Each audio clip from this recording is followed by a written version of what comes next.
que o ser humano poderia perfeitamente vencer as suas 4 fraquezas, que são os seus 4 pecados, que a expressão quer dizer pecado, quer dizer queda, deficiência, suas 4 deficiências, nós temos meios de alcançar pelo conhecimento.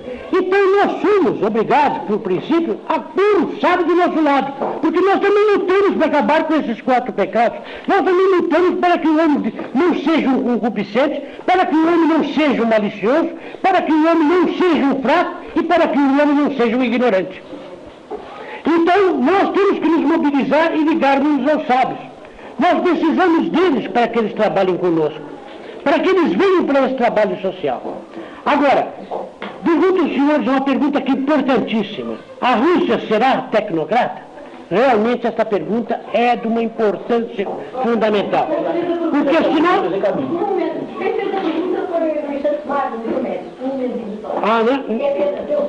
Então, nós vamos então fazer uma pequena digressão para aguardar a pessoa que fez a pergunta, para responder o que os fatos estão nos revelando. Mas, sem dúvida alguma, a ascensão do técnico no mundo inteiro e a sua penetração nos meios administrativos é inevitável e é evidente. Nós vemos mesmo no Brasil que cada dia que passa, a nossa administração vai buscando técnicos e vai se afastando do elemento político. Vamos sentindo, o povo brasileiro ainda não sentiu, porque o povo brasileiro é um povo primário e ignorante. Mas nós vamos sentindo cada vez mais que não é o político que sabe, mas é o homem que realmente sabe. Então a tendência é chamar estes homens que sabem. Mas nós temos uma experiência lamentável. Nós vemos técnicos ocupando cargos e não terem habilidade do homem político. E não saberem, às vezes, administrar.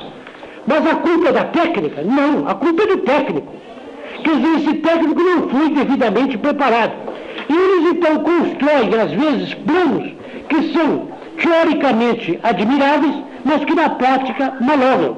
Por quê? Porque não estudaram devidamente outros aspectos.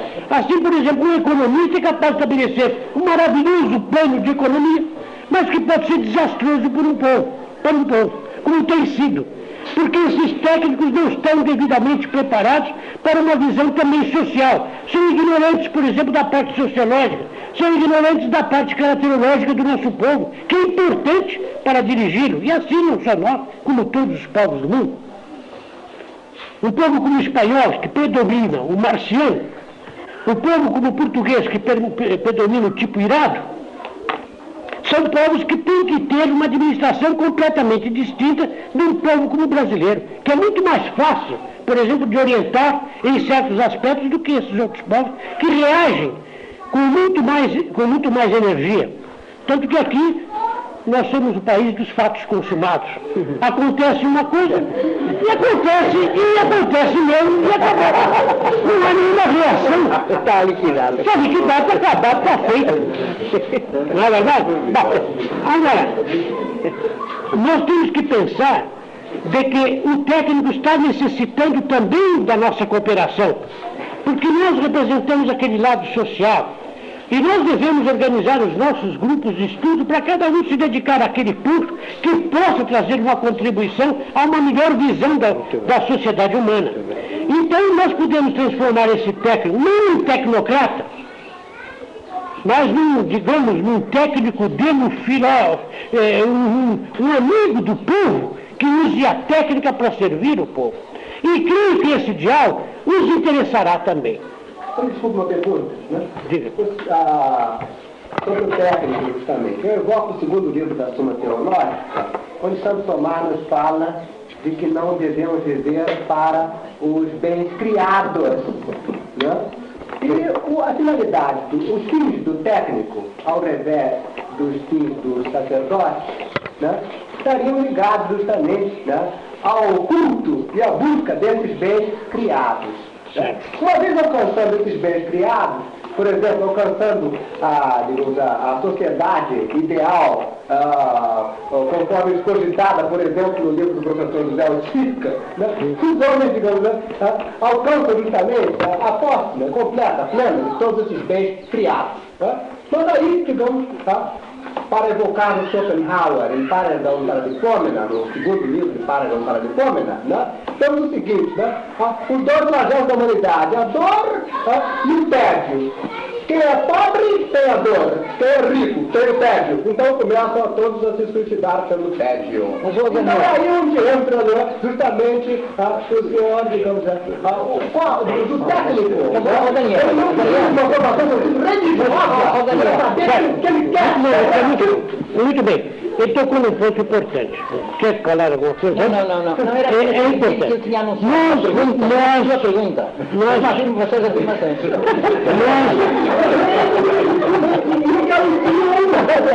Certo. Nós temos no nosso ambiente, naturalmente, um preconceito enraizado, que é um preconceito antirreligioso. Nós confundimos a religião com as religiões. Nós confundimos, é muito comum entre nós confundir a necessidade de um amparo religioso do ser humano com o amparo que as religiões oferecem. É muito diferente. O ser humano, de qualquer forma, não encontrará felicidade nos bens materiais. Isso não tem dúvida. O que os bens materiais poderão dar ao homem é apenas o bem-estar, mas não a felicidade. A felicidade humana só poderá dar-se pelo apaziguamento da mente, quando a mente se tranquilize. E a mente humana só se tranquiliza pelo saber, pelo conhecimento e por aquilo que o possa religar a todo o universo. Só numa compreensão universal é que o homem vai se sentir tranquilo. Porque não basta ter bem, não basta ter o estômago cheio, não basta ter um bom leito para dormir, não basta ter uma boa residência se dentro de nós há uma vida interior, se dentro de nós não há algo que nos liga além. Nós necessitamos disto, sem dúvida. Este trabalho terá que haver na humanidade. Este trabalho é que é o verdadeiro e legítimo trabalho sacerdotal, que seria o que o sacerdócio deveria fazer, e que muitos sacerdotes fizeram, mas nem todos. Este é o ponto grave da situação. Porque a religião, nós não a combatemos pelo que ela tem de positivo e de bom. Nós temos que combatê-la pelo que ela tem de maléfico e de ruim. Aqueles aspectos positivos, como, por exemplo, nós sabemos que uma pessoa que está sofrendo de qualquer perturbação de caráter, digamos, psíquico, necessita de amparo, necessita de apoio. E esse apoio pode ser dado pelo médico, mas não é suficiente. Há necessidade de outros experts que sejam capazes de dar mais profundidade a esse apoio. Nós sabemos, quem estuda psicologia sabe perfeitamente que a confissão não pode ser combatida por nós como uma mera instituição religiosa, porque a confissão também tem um papel psicológico proveitoso, porque ela é uma catarse, ela permitia uma purificação, permitia que a pessoa sentisse um certo amparo e uma certa confiança de que ele poderia melhorar e conquistar aquilo que havia perdido. Nós temos que dar substitutos para isso, mas substitutos que sejam realmente substitutos. Não podemos tirar isso, este amparo. A pessoa que está triste, a pessoa que está acabrunhada, a pessoa cuja ira o leva para a tristeza, uma tristeza profunda, necessita de quem o ampare, necessita de quem o anime, necessita de quem o eleve, de quem lhe dê apoio para sair daquele estado. Esse trabalho social, esse trabalho humano, alguém terá que fazer. Terá que haver pessoas competentes e capazes de fazer esse trabalho. Isso nós não podemos negar. Nós somos obrigados, no nosso dever, estudar este assunto com respeito. Porque nós não podemos combater e pensar que nós vamos solucionar o problema humano apenas dando mais comida para os homens, mais roupa e mais bens. Nós temos que dar um amparo para o espírito desses homens, uma tranquilidade para essas almas. Alguns podem encontrar tranquilidade até numa doutrina materialista, não importa, mas encontram. Se encontram, vamos respeitá-la. Agora minha pergunta, pergunta mesmo, não é afirmação. Minha pergunta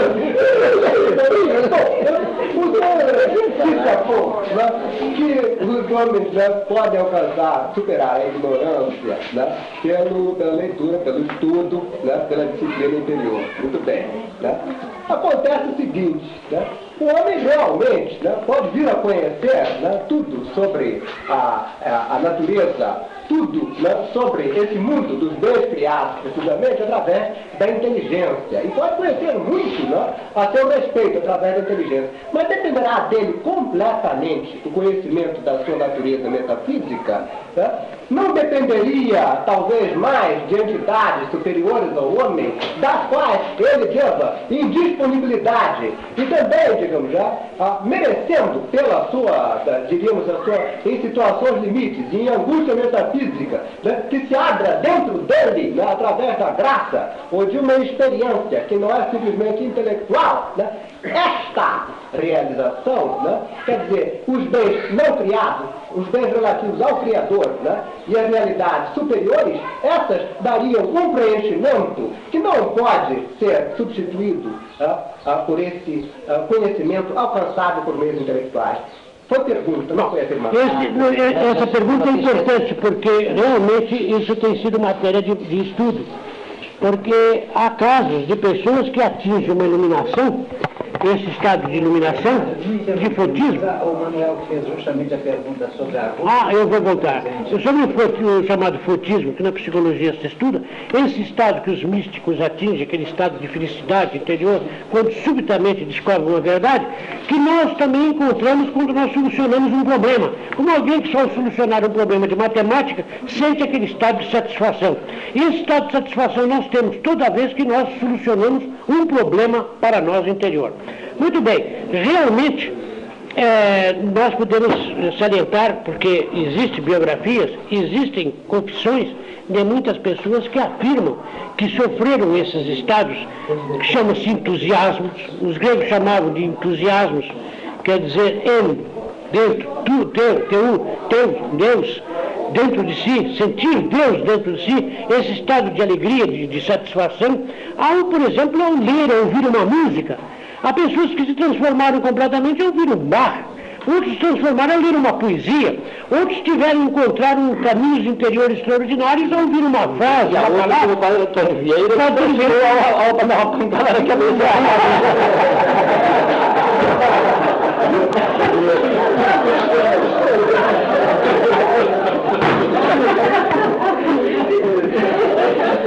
Bom, agora,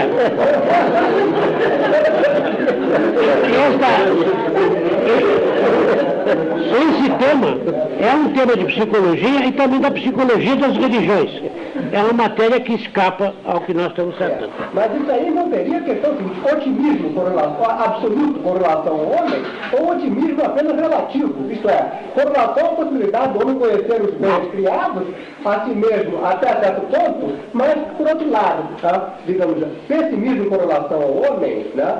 Quanto à sua, digamos, a possibilidade real de se abrir para essa realidade. Não diria pessimismo, né? Necessidade de uma disponibilidade em que o homem se sinta não autossuficiente, mas como aquele que deve ser preenchido por algo que não depende de si, que lhe dará realmente de graça. Certo. Mas nós temos que partir do seguinte: se nós lutamos pelo bem do homem, nós temos que lutar por todos os bens do homem. Não é apenas o bem material, é também os bens intelectuais, espirituais, etc. Nossa obrigação também é estudar esta parte e saber o que se pode fazer nesse sentido. É matéria também de estudo, mas que não vamos tratar hoje. Posso discutir em outra oportunidade, se quiserem, mas só para uma coisa melhor organizada do que assim. Porque aí tocou num tema seríssimo mesmo, grave, sem dúvida alguma, que é de uma importância fundamental, que é o tema das religiões, é o tema da chamada da graça, dos diversos aspectos que a graça vai atingir nas ideias religiosas. Bem, mas voltando agora ao tema do tecnocrático. No caso, por exemplo, dos Estados Unidos, nós observamos que o técnico, a pouco e pouco, vai assumindo um poder não só técnico, mas também até político na sociedade americana. E na sociedade russa, mais acentuadamente ainda do que na sociedade americana. Se nós observarmos a Constituição do Soviético Supremo, soviético, de 15 anos atrás, nós não encontrávamos um técnico. Hoje já tem 40% de técnicos. E segundo informações que eu tenho, já ultrapassou a 50% de técnicos. Os técnicos, mesmo antigamente, não atingiam só o vice-supremo, senão membros do partido. E hoje já estão atingindo a altos postos na Rússia elementos que não pertencem ao Partido Comunista, mas técnicos. A tendência na Rússia, a luta do técnico na Rússia pelo poder é indubitável. Nós já sabemos disso e aguarda-se uma revolução técnica na Rússia, isto é, dos técnicos na Rússia, não demora muito porque há um ponto muito importante que é preciso salientar. Devido às condições do Exército, e como o Exército de hoje é um exército técnico, supinamente técnico, há uma afinidade muito grande entre o militar e o técnico. E é possível que eles se unam. E no momento que eles se unem, a revolução técnica na Rússia é inevitável. Eu aguardo isso a todo momento. Se me disserem que foi feito ontem e que ainda não chegou a notícia, não me impressionará. A todo momento eu espero a vitória dos técnicos aliados aos militares. Será uma desgraça para a humanidade. Por quê? Porque, infelizmente, o técnico, não tendo a preparação ética que precisa, não tendo a preparação filosófica, ele vai realizar uma forma autoritária de sociedade mais brutal do que qualquer outra em qualquer tempo. Porque ele vai considerar tudo que constitui o contexto social como coisas manejáveis, como ele maneja num laboratório ou maneja dentro de uma oficina. O homem será o meio e não o fim. Não será o meio. Então, nós vamos assistir à maior brutalidade da humanidade. Eu considero este problema mais grave. Acho que nós temos mais do que nunca necessidade de nos aproximarmos dos técnicos, não só aqui, mas em todo o mundo, e procurar dar-lhes uma visão da sociedade diferente, porque eles apenas, com aquela visão científica, fria, com o poder na mão, é uma calamidade para a humanidade. Será a maior calamidade que possa ser. E o Nietzsche já previa isso, e o Nietzsche chamava atenção sobre isso. O perigo que para a sociedade humana era a ascensão do técnico, quando o técnico tivesse o poder político, tivesse o Kratos na mão, dispusesse da força de governar. Seria uma coisa tremenda. De maneira que isso nós podemos aguardar. Mas muita gente aguarda essa revolução na Rússia como uma melhoria da situação social lá. Eles julgam que é, porque o técnico prometeu. Pelos tecnocratas e muita gente espera como um sistema de melhoria social. Nos Estados Unidos, os técnicos prometeram isso. O Roosevelt soube aproveitá-los e melhorou a situação do povo americano. O Roosevelt fez uma grande revolução social, apoiada nos técnicos. Mas ele não deu poder aos técnicos. Aí que está. Ele serviu-se deles, quer dizer, tomou-os para trabalhar, para desenvolver, para melhorar a situação da produção da indústria americana, mas não lhes deu poder. O Pentágono já é uma organização técnica e hoje praticamente ele domina a política americana. Agora, nós poderíamos identificar o Roberto Campos como um tecnocrata? É um tecnocrata. E ele é um verdadeiro tipo de tecnocrata. Ele, Bulhões, são tecnocratas. Ele tem um pensamento tecnocrata. Agora, esse ponto também é uma matéria que exige melhores estudos. Nós estamos tratando de temas muito gerais, mas vamos depois tratá-los em especial. Outro ponto, o papel do intelectual na sociedade moderna. Naturalmente que o intelectual tem uma grande responsabilidade, não só na sociedade humana, em todas as sociedades humanas. Mas nós teríamos que precisar bem este conceito de intelectual. O que se entende por intelectual? Porque no Brasil se entende por intelectual um homem que escreve romance, faz novelas, escreve contos. Intelectual é todo aquele que trabalha com o intelecto, todo aquele que transforma o intelecto no seu instrumento de trabalho. Quer dizer, todo aquele que usa o intelecto que tem uma função em que o intelecto é fundamental. Nós podemos dividir o trabalho em trabalho manual, trabalho braçal e trabalho intelectual. Pode fazer divisão. Trabalho manual é o trabalho que nós conhecemos na manufatura. Trabalho braçal é o trabalho do carregador. E o trabalho intelectual é o trabalho da inteligência, em que a inteligência é um instrumento de trabalho que o homem possui. num sentido muito amplo, assim, intelectual, é lógico que a função dele na sociedade é importante, e ele tem um papel grande, e ele tem que ter um sentido, porque ele, de qualquer forma, vai influir sobre a sociedade. Agora, em específico, quer dizer, tratando em sentido mais restrito, intelectual, como aquele que se dedica ao estudo, digamos, às artes, às ciências liberais, etc., esse é natural que o seu papel na sociedade é sempre grande e importante, porque ele representa as elites. E, infelizmente, essas elites estão, na maior parte dos países, afastadas da própria realidade social. No meu caso, no Brasil, em que esse tipo de intelectual nosso está afastado da nossa realidade. Bom, nesse ponto intelectual que são doutrinários, né? E eles geralmente querem impor à sociedade um modelo de organização cogitado com ele que nada tem a ver com a realidade, com aquilo que a sociedade realmente quer. Né? Corresponde àquele tipo que o Heinzmann qualifica como emotivo não ativo secundário, né? E que é um tipo geralmente pouco social, aliás, é o meu caso, né? E que tende por isso, digamos, a impor, né, aos outros, né, na base de certas ideias, uma determinada forma de vida. Quer dizer, não, na qual os outros não podem acasalar. No intelectual, é perigoso nesse aspecto. Bem, quanto ao jovem, e o papel do jovem e o papel da mulher. São naturalmente aspectos que exigiriam palestras especiais, mas, sem dúvida alguma, o jovem tem um papel o mais importante de todos, porque ele é o amanhã, ele é o futuro.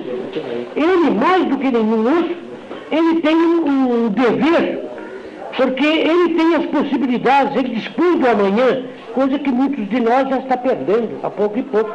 Ele dispõe do amanhã, e se ele for apenas o que ele tem sido na história, um elemento manejável pelos interesses políticos para destruir o que há de superior na humanidade, como ele tem sido quase sempre, esse papel seria indigno para o jovem.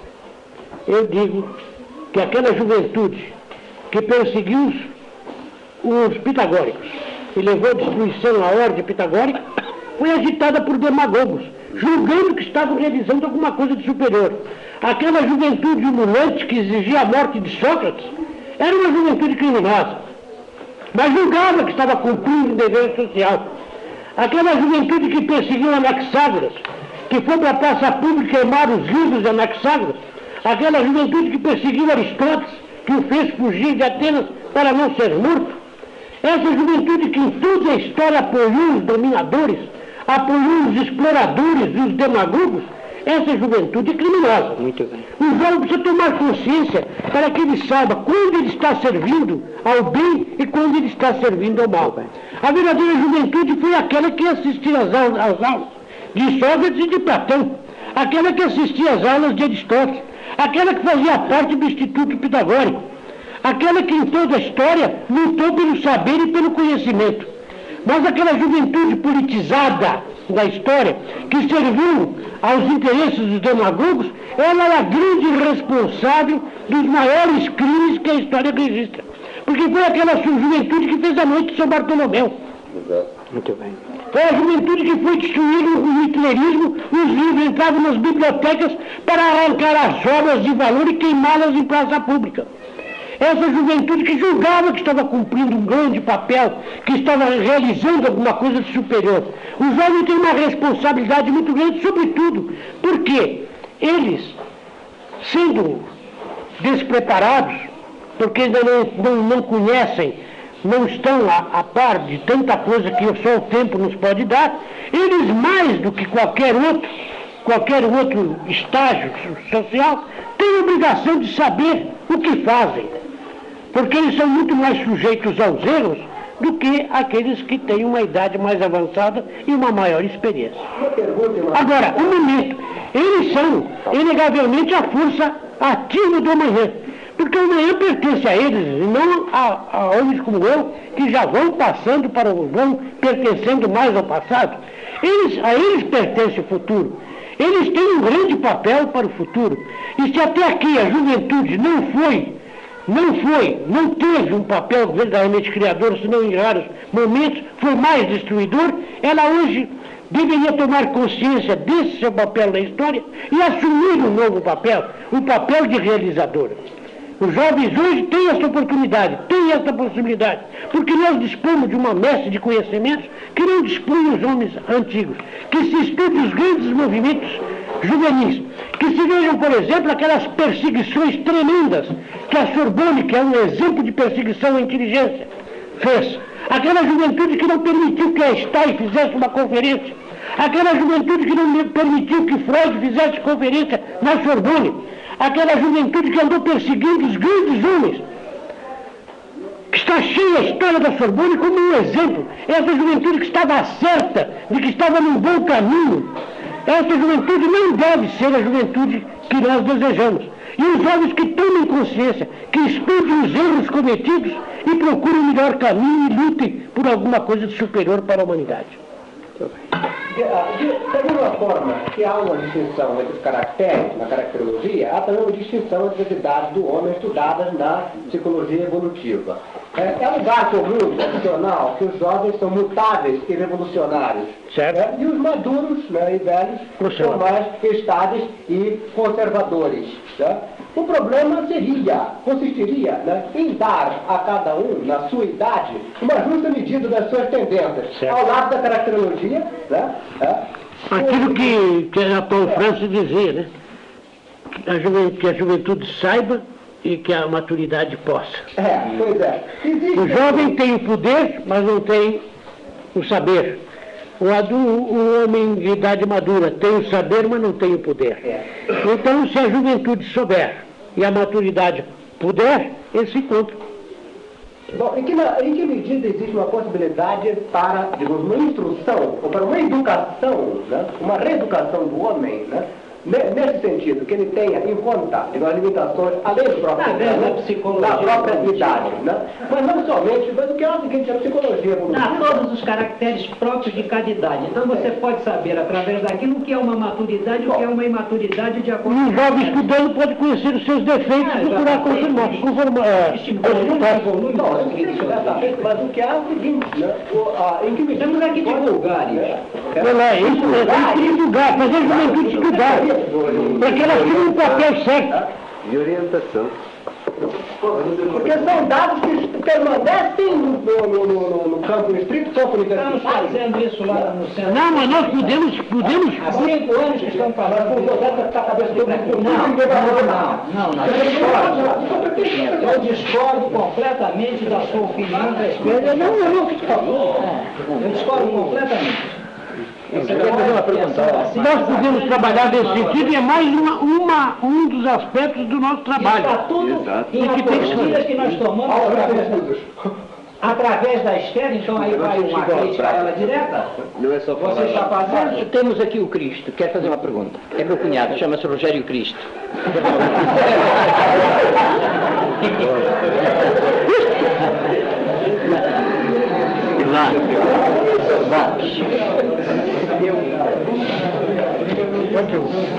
Eu queria realmente perguntar se isso que foi posto é dessas duas antíteses de possibilidades da juventude e da maturidade, se na nossa época realmente se não nota que não há uma conciliação, que há realmente um divórcio absoluto e que a resolução estaria somente a encontrar a chave do problema, que era a união, quer dizer, o interesse, conseguir levar o jovem a interessar-se pelos problemas que já foram estudados. E não uma volta permanente, uma volta própria da época. Parece que uma volta social até certo ponto. Universal. Mas de bases sociais. Se nota em todo mundo. Nota-se que há uma volta de paz. É o seguinte, a juventude... mas baseada no aspecto social. Sempre fundamentalmente mas na nossa época é o seguinte, em primeiro lugar, não queremos dizer maturidade, nós vamos empregar o termo, a pessoa adulta, vamos dizer, ela atingiu a madureza dela. que a maturidade pode caber também na adolescência, é um problema psicológico. Então aí me parece que o problema é conseguir a maturidade tanto do jovem, de acordo com a sua idade evolutiva, como do adulto também, porque o problema fundamental é a imaturidade geral. Isso mesmo, muito bem. Se dá licença, hoje o que se verifica é que a juventude de todo o mundo adquiriu uma maturidade à custa de problemas psíquicos. Não é maturidade, é imaturidade. Mas para eles não é. A revolta dos títulos e dessa gente toda mas desse isso tipo é imaturidade. é uma pré-maturidade, uma maturidade que nós não queremos reconhecer. Não é uma maturidade científica, não. O que nós entendemos por maturidade científica é uma coisa completamente diferente dessas demonstrações de rebeldia. Não somos nós que os podemos julgar. Como não? Nós não os podemos julgar. Mas a ciência... Exatamente como eles não se podem julgar a si próprios. Mas é a ciência que julga isso. Isso, a ciência pode julgar. Essa é a minha dúvida. Bom, a sua dúvida está muito bem apresentada, as razões apresentadas pelo nosso amigo Dial estão muito justas. Acho que não há oposição, é aparente oposição, o que é o seguinte, nós precisamos ir ao encontro da juventude. Esse é que é o grande problema. E fazer com que a juventude também venha ao nosso encontro. Agora, acontece, eu, por exemplo, tenho um modo de proceder em relação a esses jovens chamados desesperados, esses jovens perdidos. Eu tenho uma certa simpatia por eles, porque eu respeito a rebeldia. Já o simples gesto de rebeldia deles, para mim, já é um aspecto positivo. Eles não se conformaram com isso que está aí, eles estão revoltados. Agora, o que eles estão desfaltando é o ideal. Está desfaltando uma orientação. Eu tenho alunos meus que eram playboys. E eu dei-lhes um conteúdo na sua vida e eles os modificaram. Eles se modificaram. Eles hoje são homens construtivos. Homens dedicados ao estudo e ao saber. Mas quando eu os conheci, eles viviam fazendo a roleta paulista e coisas parecidas. O que eles achavam de superior era atravessar o sinal fechado. E hoje eles acham graça dessa atitude que tomavam. Considero ridícula aquela atitude. Mas eu, no início, os recebi e os atendi como pessoas dignas de toda a minha atenção. Não os combati, aceitei a sua revolta. Mas fui mostrando que há outras coisas. E outras, e fui os interessando no estudo. E hoje são homens que se dedicam exclusivamente ao estudo, abandonaram totalmente esse modo de vida. Quer dizer, nós, em vez de estarmos combatendo essa juventude, estarmos a ofendendo, estarmos cada vez radicalizando mais essa juventude, nós temos que entender e entrar em contato com eles, porque eles estão em busca de um ideal. No fundo, eles estão revoltados com os erros dessa sociedade. Claro, eles estão revoltados, então revoltam-se totalmente, querem até destruí-la. Totalmente, estão civilistas no sentido mais negro possível. Permite uma parte, professor. E muitos também são jovens que vivem na ociosidade. E Martin Lutero dizia que a ociosidade era a mente de todos os vícios, não é? De qualquer maneira, eles não têm culpa, coitado. Mas de qualquer maneira não tem culpa. Por que não encontramos playboys no meio dos trabalhadores? É muito mais raro. Porque já tem uma vida disciplinada, já tem o trabalho. Existe muito. O playboy, no Rio? Sim, mas também existe. Os trabalhadores? Também existem alguns. Filhos de famílias trabalhadoras.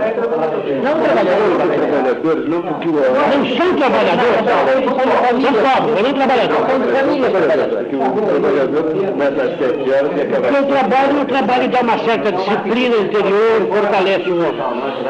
Eu, por exemplo, tenho encontrado o seguinte, eu prefiro dar aulas a trabalhadores, a homens que trabalham, do que a filhos de pais ricos. Porque os filhos de pais ricos não se interessam, senão por uma leve tintura do conhecimento. E aqueles homens de trabalho que têm dificuldade de estudar são muito mais atentos e muito mais interessados em aprender. Os pais ricos, em regras, têm apenas um interesse, é de que o pai morra o mais depressa possível. Mas se me dá licença, em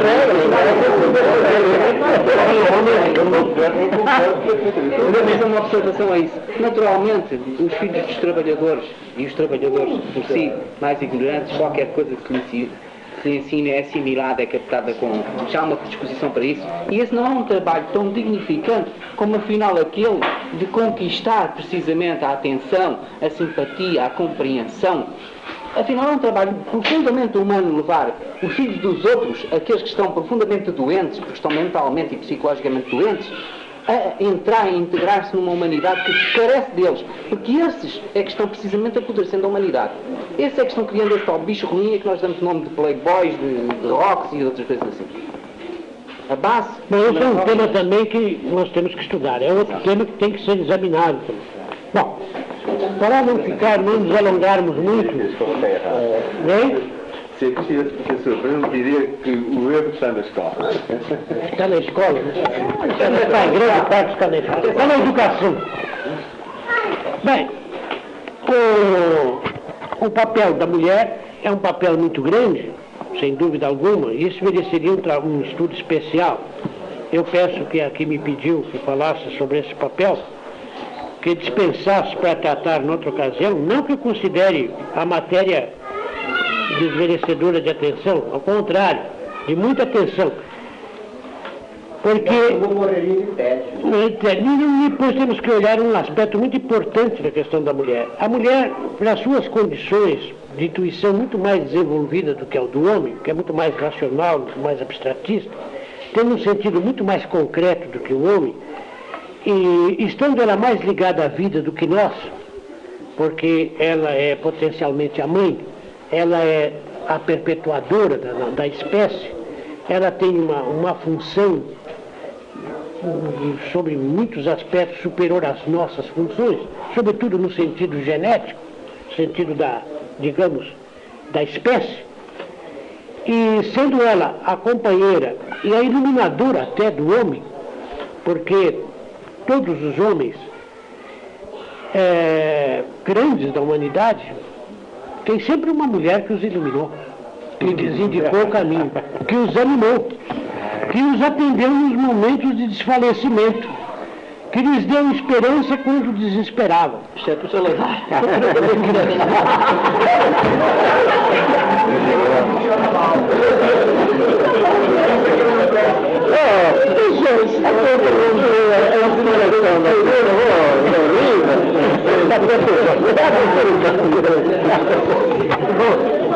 Mas é preciso um pouco de humor também, né?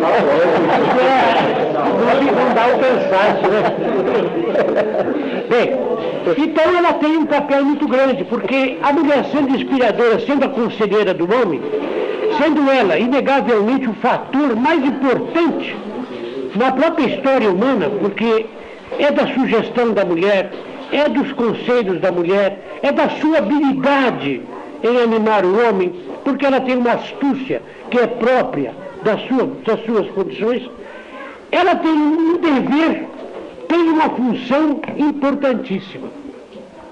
Se a mulher ficasse à parte do problema social, se ela ficar isolada da renovação que nós pretendemos lutar por ela, para o bem humano, nós estaríamos completamente derrotados.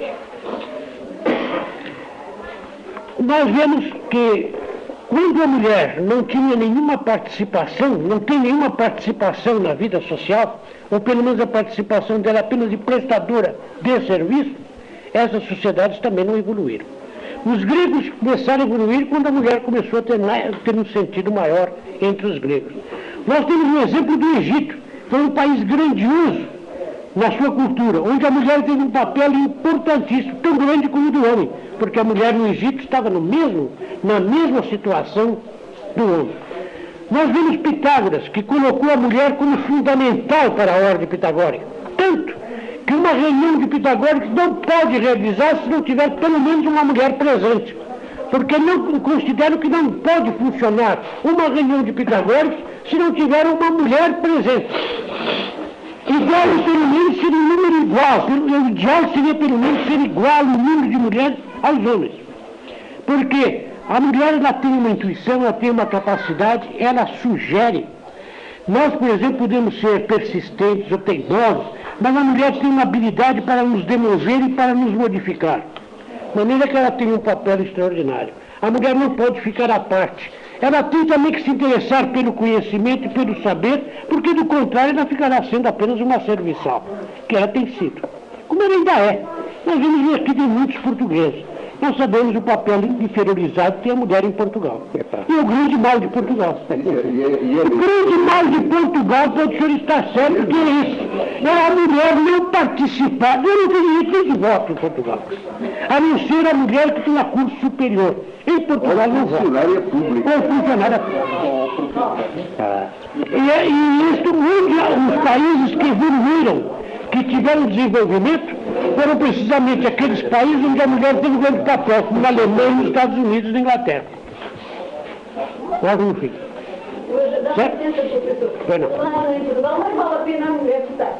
Porque o homem Não, não serve de nada.